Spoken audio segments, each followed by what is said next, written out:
Hey, what's going on, guys? Scott Newby here with Bass Brings Us Together. Just want to do a quick video because it seems like it's drawing up a lot of attention. I get a lot of questions. I even seen some people asking questions on Steve's post about his new amplifiers for his 33-inch subwoofers. So basically, Steve, Meade, and I had a short discussion.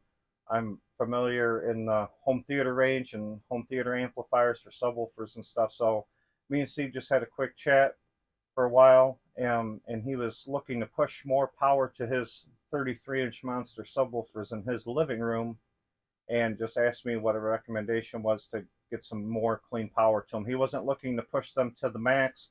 See, a lot of people were like, "Oh, why you guys go 20,000 watt amps and this and that?" That wasn't what that conversation was all about. So, just a little background. Um, when Steve and I were chatting, he goes, "Hey, I'm just looking for like a good solid 3 to 4 thousand watts to push to these subs. I want to get some more movement, just some more power going to them. What do you think is cool?" So, what I thought was definitely with the Speaker Power Company, and for multiple reasons. I know a few of the guys over there.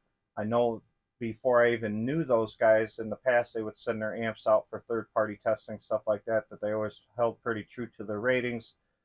So for those subwoofers that Steve's using, 120 volt incoming, which he can easily go to 240. He's already spoke with his electrician, and amplifiers are available. So if he decides to go even to the 240 route to more power, or to push the power that he's gonna have for longer periods of time, then that's certainly an option for him too. This isn't a limiting option for him.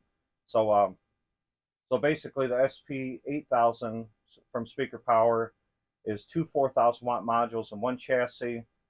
And what it'll provide for him, what he was looking for, is that during music and movies, it'll provide tons more power than what he was used to getting. Now, obviously, everybody's pointing out the fact, well, you can't pull that kind of power out of 120 volt.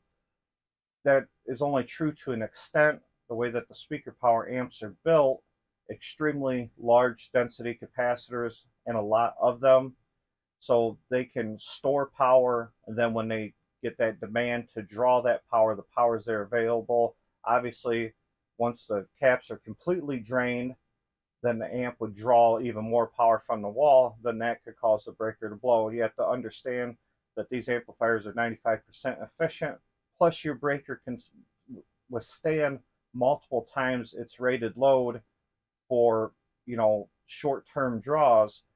So you get that short-term draw plus the power that all the capacitors are holding in the amp, and then you get to add that time to it. So you get longer extended periods of high output.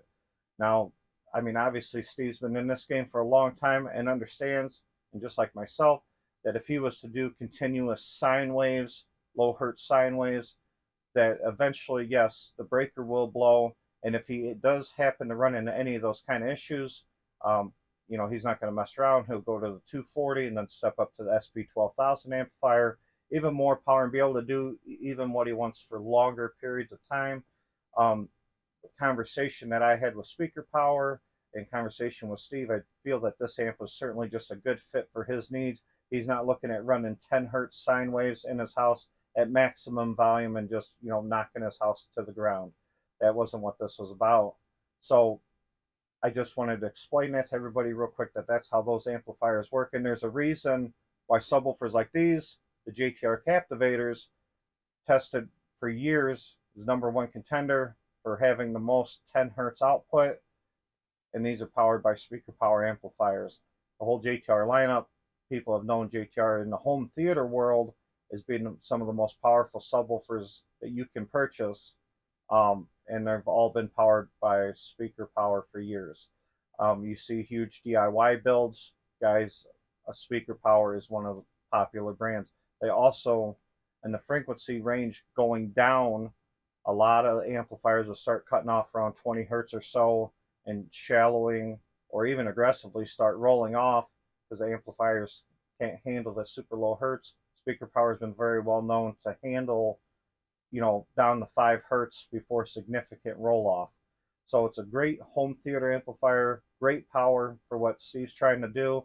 I just wanted to come on here and do a quick video about it because I see there's a lot of concern of people, not seeing how that's possible or how that doesn't make any sense.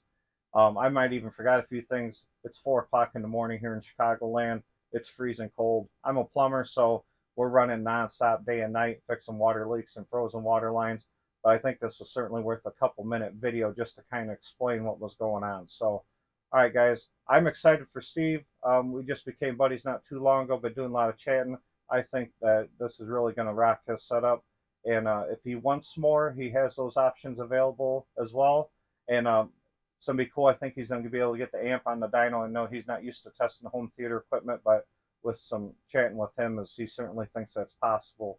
So I don't know, guys. All right, thanks for checking out the video, and certainly follow Steve with what he has going on, because I'm excited to see what his new amplifier is going to bring to his experience. All right, guys, I gotta get back to work. Crank it up.